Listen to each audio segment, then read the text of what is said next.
Hirabam. Ismail, welcome to News and Views live here at Salam Media. I just have to say, all those ads, it's really nice when you know names that you've worked with, people that you know, the transparency, the authenticity, and it's great to hear them right here at Salam Media. But now we go back to our local news. And I think this is something that has plagued not just Gauteng or Johannesburg specifically, but all areas around South Africa. And we're seeing it on an absolute increase. And it's devastating at times like this, especially more so during Ramadan because we're more aware of things and more likely to need the water all the time as well. Johannesburg Water says it's closely monitoring the recovery of the Linden 1 and Blagari reserves as they remain areas of concern. And for those who haven't actually heard anything about it, it's been up to 2 weeks of various residents and suburbs in areas around Johannesburg that have had absolutely no access to water with taps running dry. Several areas have been struggling with erratic water supply since Rand Water's Eikenhof pumping station was affected by 2 outages due to city power maintenance work, and some residents in Johannesburg have had to go without water for days. You can imagine the difficulty in this. Affected areas include Soweto, Randburg, Roodepoort, Joburg South, and Central. It hasn't helped that we've had this excessive heat wave and no access to water. In a statement, Johannesburg Water said the Linden 1 and Blagari reservoirs are sitting at the highest point of the supply zone, meaning they need access pressure to boost water up to 2 points. Johannesburg Water, in collaboration with the bulk supplier, have reconfigured the system to get additional capacity into the Waterville system. However, all reservoirs supplied from the system are taking longer to recover due to the high demand resulting from the hot weather conditions, the statement said. Johannesburg Water says its technical team continues to provide water trucks to affected areas. But is this enough? We currently have on the line with us WaterCan, which is a growing network of citizen science activists who are committed water guardians and willing stewards advocating for clean, safe, and sustainable water. Dr. Ferial Adam, Assalamu alaikum and welcome to Salam Media. Wa alaikum salam, and thank you for having me on your show. Fantastic. Ferial, the water problem is something that isn't new. It's been plaguing parts of the country ongoing. We're seeing it far more apparent in the Johannesburg region right now. The citizens, like your organization, are standing up and standing forward. Where's everybody else? It's a good question. I think that that's part of the problem is that because the issues are so big. Um, our view is that Joburg Water has lost control of the issue. That I think that they they they kind of chasing it and running after trying to solve issues. Hmm. But I think that they can't do it on their own anymore. I think that the issues are so big that we have to have a collective kind of discussion. And when I say collective, I mean national government, Rand Water, Joburg Water, City of Joburg, together trying to fix this. Last year the mayor said, when the minister came to, I think it was South Hills, and he was trying, because the mayor was absent last year, so the minister had to come and step in. And the mayor told him, "You run your house and I'll run mine. This is not the time Mm. for games or politics. People's lives are on the line. We have to all come together and find a solution that we work together, to build." But you are a division of Outer. There are so many community action networks that are being put together, that are privatized, that are saying we're willing to help, we're coming to the party, we're willing to give you of our services so we can do things better for everyone around us. How has the reception been? Is it forthcoming? Is it welcoming to say, yes, come on board? Because like you mentioned, there's problems that they definitely cannot manage or sort out on their own. But if you're coming forward saying we're willing to help, is it being received in the same light that it's being offered? No, funny enough, they seeing us as an annoyance. They seeing us as being, confrontational, and we're not. We really just want to get all the kind of solutions on the table, all possible things. But more important than that, we want to know what is going on, the basic truth of what is Yes. going on. Today it's a lightning strike, tomorrow the reservoir is empty. Like, just explain it to people so that we all know. So that's the one thing. And the second thing is, it's almost as if politicians get into positions of power and they forget who they're serving and who put them there. And that at local government level is very stark. So, like, they treat us as if we just as minions on the side, Yes. Whereas, we there are very skilled people that we can link up with. They are retired engineers. They are present, engineers willing to volunteer. There are just ordinary residents associations who can keep track of leaks, that can report leaks, that can tell you the area, and then we can assess which are the areas we can give, the focus to. Mm. Because right now it just seems like it's everywhere. Absolutely. And I love that you're talking about active citizenry because it's not about sitting back saying it's not our problem, someone else needs to sort it out. And you would think that during election month, they'd be far more forthcoming to say, you know what, let's get all the help that we can get. Let's try and figure this out because you can't keep putting a band aid onto something hoping it's going to get fixed. You have to actually go to the root of the problem, figure out where it is, and Yes. then say, who do we need and what are the resources we can pull together? Like you're saying, there are a lot of current professionals, there are a lot of retired professionals who will be more than willing to help things become functional again because we all benefit from it. Absolutely. And what is my concern in the city of Joburg? Look, that you're right in your insert. You said this is a countrywide issue. I was in Cape Town last week. They have issues too, right? Mm. So it is a countrywide issue, and it's how you deal with the challenges, and that's the difference. So instead of hiding away from it and closing the doors, and also because we in an election year, people want to solve it themselves and say our party did this for you. Right now, let's not politicize the water, even though water is politicized, but let's not do it. Let's just sort Absolutely. these issues out. And I um think actually they'd win a lot more leeway and favor amongst the communities if they step back and involved the communities to say, let's proactively work together because this is not something you're going to solve in a month's time and say, here's a feather in my Absolutely. cap. Absolutely, that's exactly what we're trying to say. Like, don't fight with us. You don't like us, that's okay, but let's just work together to solve this, That's it. It's not a um popularity contest, Rao. It's work to be done. yes, exactly. But And the Ferial, from challenge your is, perspective, where are we mm, actually sitting with the challenges? Where are you seeing? yeah. I mean, we hear, like you're saying, all the time. Oh, it's a power outage. Oh, it's this problem. Oh, the reservoir doesn't have enough. Oh, we don't have a pump to go enough into that. The heat is a problem. The rain's a problem. There's always a problem. Where are you identifying the challenges? So my view is that for years and years of not doing maintenance on our infrastructure, Mm, our infrastructure across the city is old and it is failing.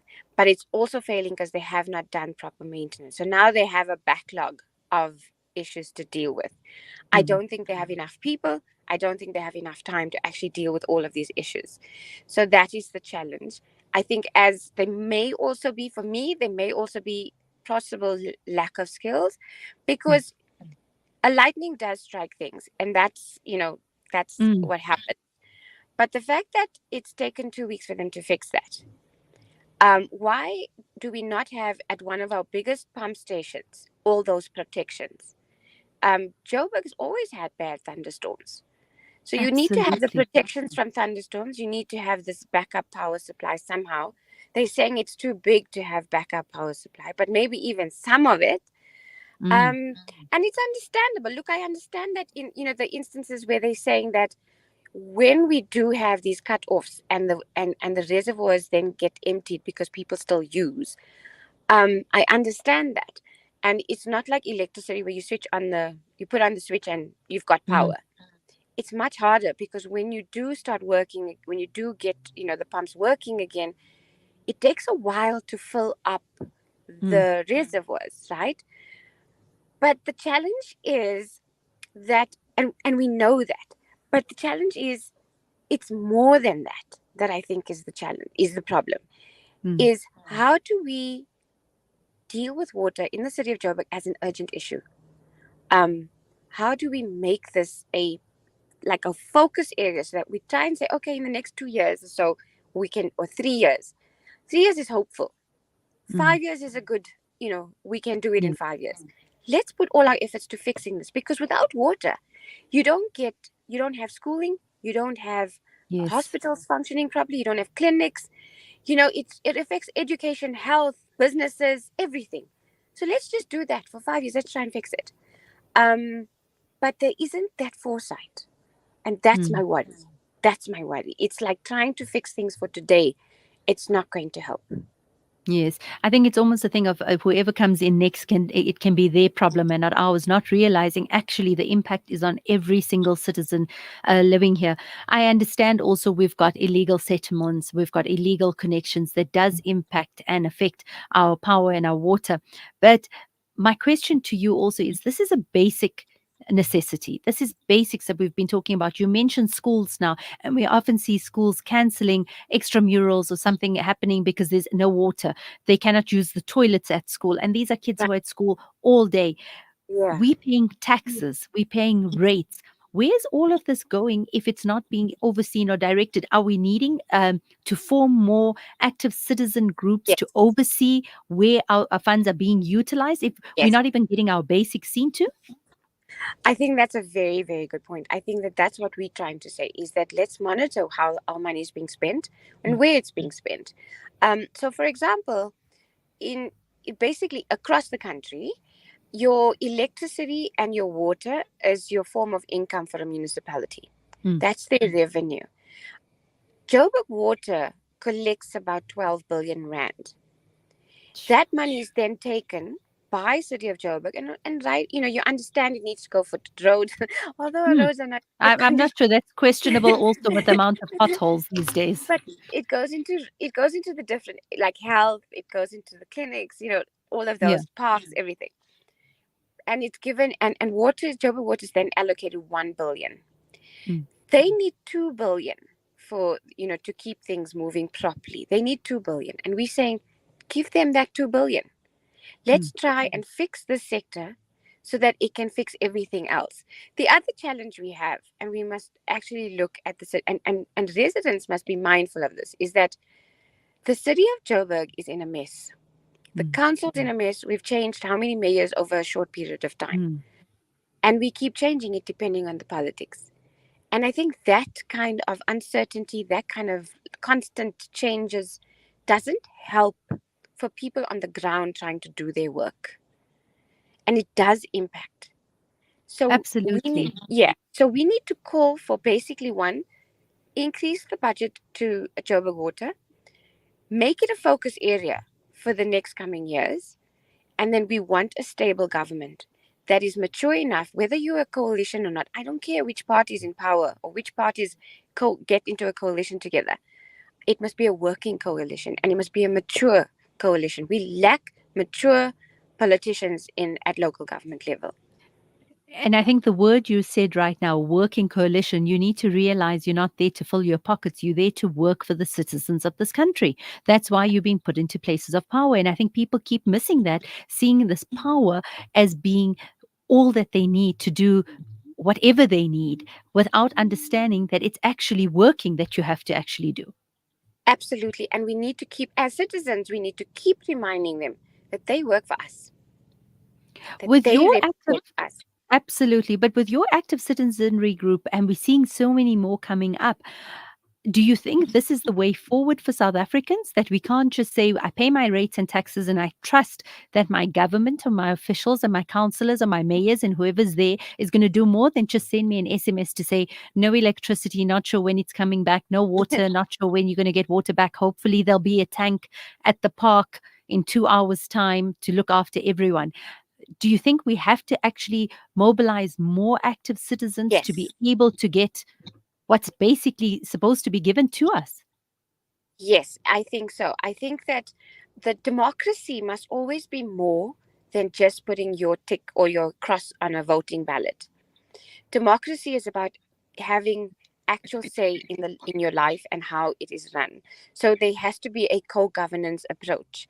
And this kind of, pockets of active citizenry that is rising across Joburg and in other parts of the country is actually very good, because then it can keep track of our politicians, it can push back on corruption, it can push back on mismanagement, and where people are not doing their work, they know they will get voted out. Or in some instances, remember, we've laid criminal charges against the municipal manager for pollution. And that's the kind of things we can do as citizens. We must not forget the power that we have as ordinary people. And I think that's it. We forget that we're able to do something because so many times people say, well, somebody else will do it. It's so frustrating, and we talk as couch critics, but we seldom Yes. get off and see what else we're able to do. Ferial, Dr. Ferial, why water can? Why did you feel the need to do this? Because I'm listening to this and it sounds like a frustrating place to be in, where you know what you want to do, you have the resources, you have the people, you can help. You just need the buy in from others. But I almost feel like you're literally banging your head against a brick wall here.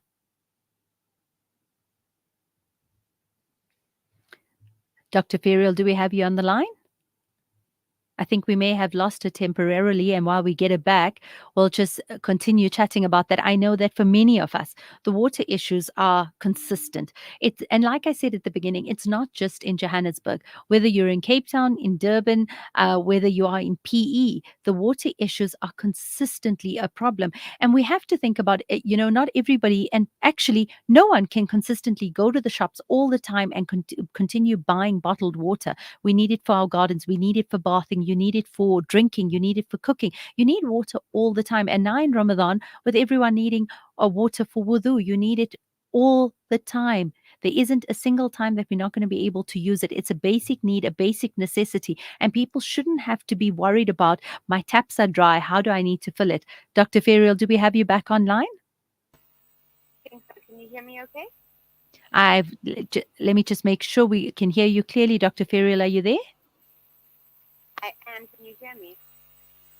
I can hear you faintly. I'm sure they'll fix that on that side. But while you can hear me, Dr. Ferial, I wanted to ask you that you are sitting in an organization where you've got the right resources, you've got the right buy-in, you've got the right volunteers, but you are working with people who you are having to try and convince you can help them solve something. It sounds like you're hitting your head against a brick wall. Why do you choose to still stay in this or to do this instead of just saying, you know what, if they don't care, why should I care? I imagine if we all did that. Imagine if we all did that. We have to do, and even the little bit that we can do from our side is important. And I do believe that we live in an amazing city, in an amazing country. I strongly believe that. And I think that we have the power to make the change we want to see. I really do.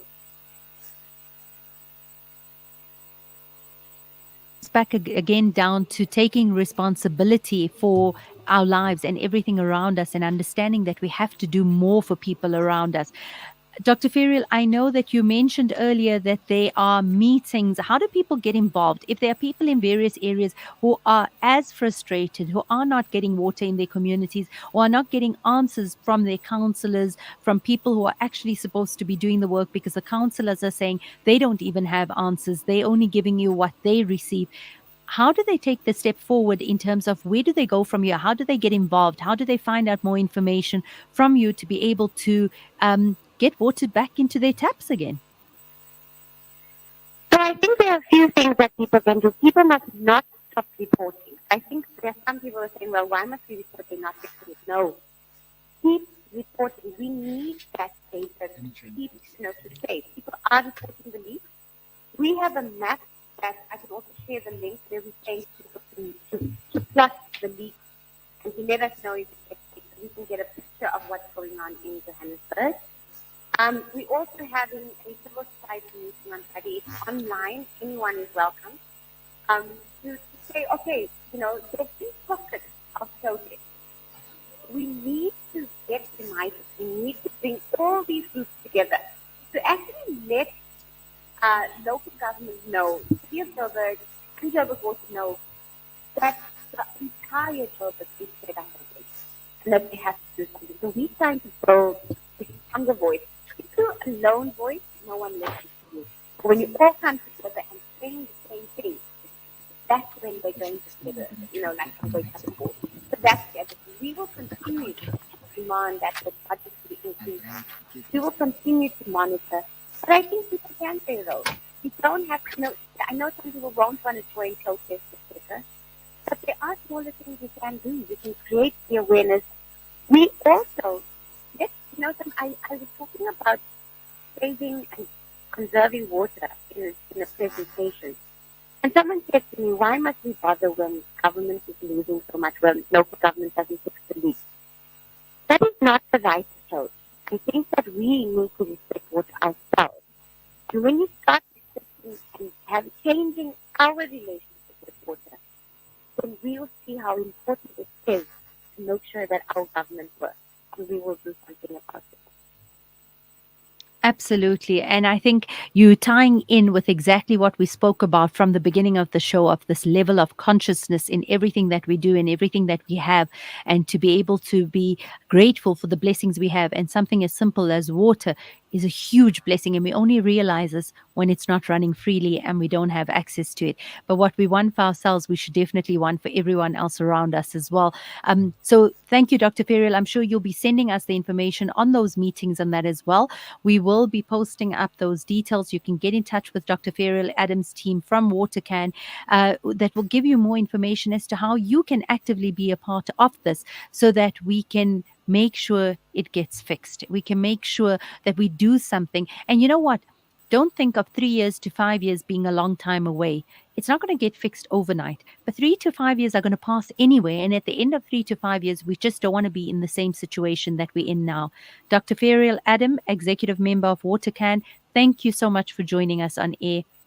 We're truly appreciative of your time, your insights, and your continuous and consistent effort in making sure that we get water into our taps. Thank you so much for having me, and Ramadan Mubarak to all your listeners. Shukran, Ramadan Mubarak. We're going to be taking a very quick ad break and then heading into the last segment of the show.